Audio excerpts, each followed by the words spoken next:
Welcome back to Garden Studio. I'm Tessa Pinner, a designer and gardener in upstate South Carolina, gardening zone 8A. Today's video is going to be all about planning and ordering seeds for the upcoming spring and summer season. We talked about this a little bit in last week's video, January garden tour, what I'm going to be doing in the garden this month, and one of my biggest tasks is getting all my seeds ordered. This is one of my favorite processes. I absolutely love flipping through beautiful catalogs, scrolling through the gorgeous websites, and dreaming about what I'm going to have in my spring and summer gardens. In today's video, I'm going to walk you through my favorite seed sources, as well as some of my tried and true favorite varieties of annual flowers, herbs, and vegetables. Those are the main categories of the things that I always start. And this year, I'm also going to try starting some perennials from seed. That's a little bit of a slower process. You don't get an instant return. It might take a year to two to start seeing them really turn into something. But that is a category that I'm looking forward to trying this year. I will link all of my recommendations, put a list of my favorites in the notes so that you can have those listed out. Because of my location, southeastern US, some of the recommendations either for the Northeast or the Northwest don't apply exactly the same down here. So I have to take all of the growers' recommendations with a grain of salt. We generally have a hotter and longer summer, even more humidity, more pest pressure. So there are certain things that are really beautiful that I haven't had success growing, but it's always fun to try a few of those marginal things just to see if we can get them to work. If you are brand new to growing flowers and you happen to be in a zone similar to mine, so zone 7, 8, 9, I highly recommend looking at Floret Farms' heat loving list.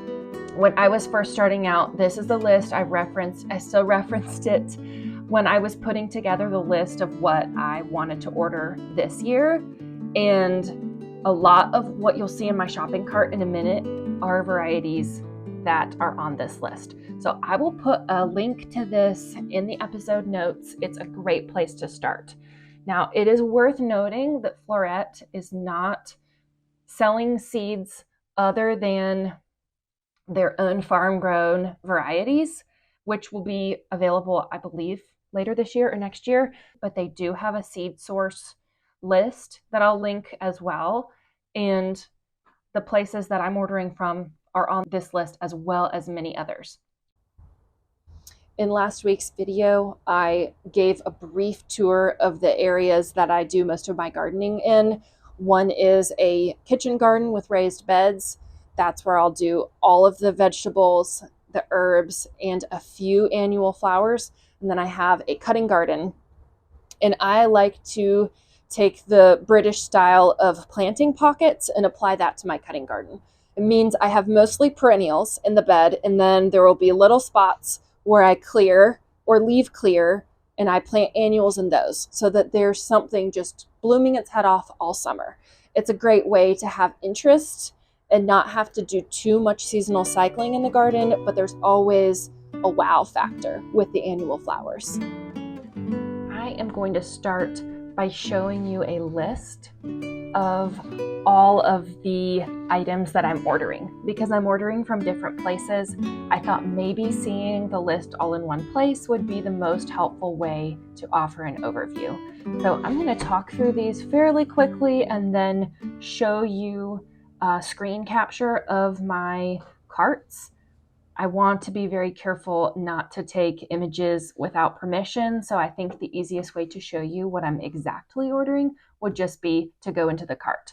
But let's start by talking through my annual favorites.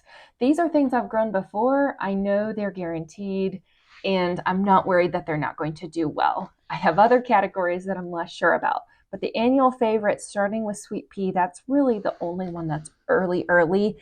A lot of things can be grown in the spring here in zone 8A, but you have to start them in the fall. And I did not do that. So one of the few things that's a true spring flower is sweet pea, and I sow that probably in a week or two.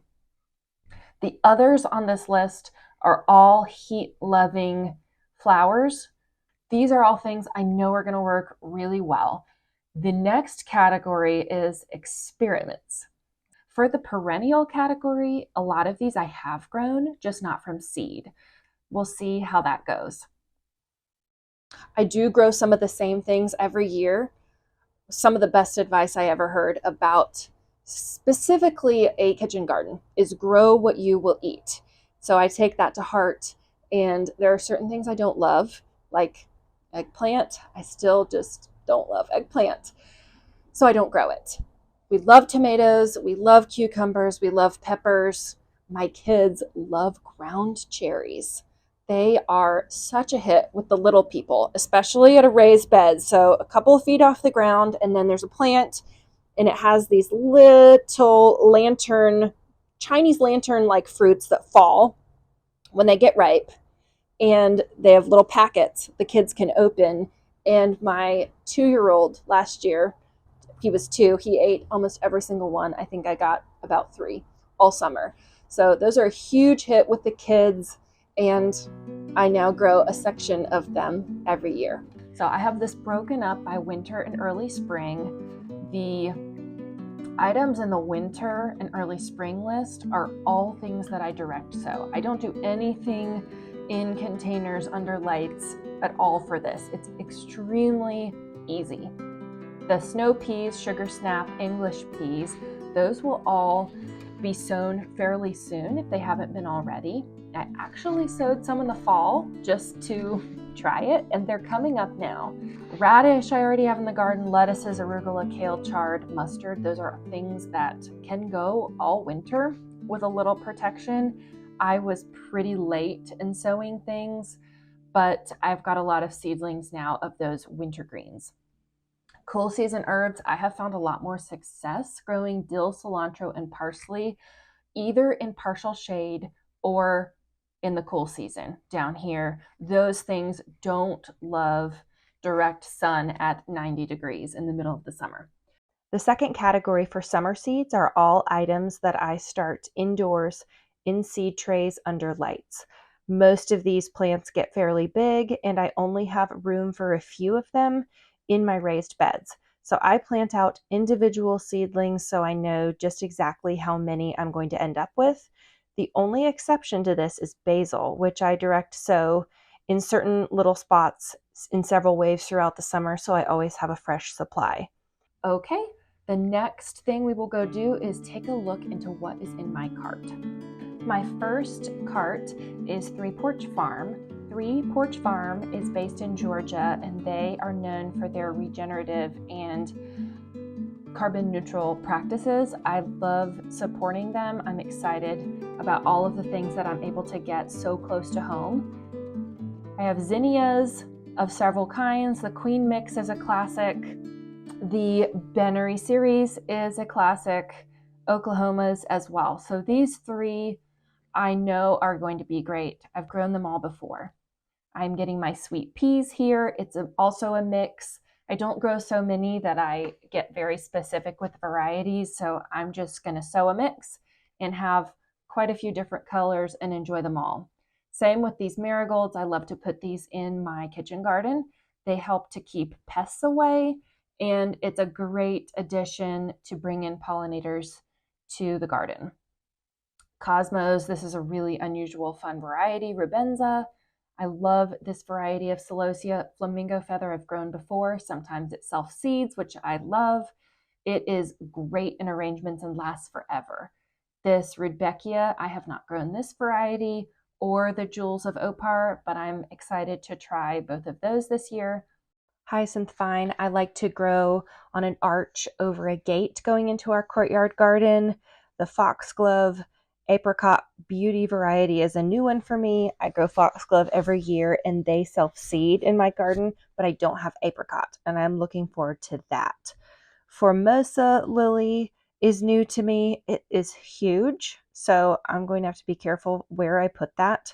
The Forget-Me-Not may end up doing better as a fall sown annual, but I'm going to try a few this spring. I haven't grown dahlias from seed, so that'll be an experiment. The Cosmos Bright Lights is a very fun Hermes kind of orange that I haven't grown before. And the last two, the Cleome and the Basketflower, are two things I haven't grown. My second cart is from Select Seeds. Select Seeds specializes in cottage garden favorites. It's a lot of wild or frothy plant material. It's not maybe your typical cut flowers that are going to be huge statements in a vase, but the ones I've chosen here are the ones that are going to give my garden that overflowing feeling. Tall verbena is a staple of cottage gardens.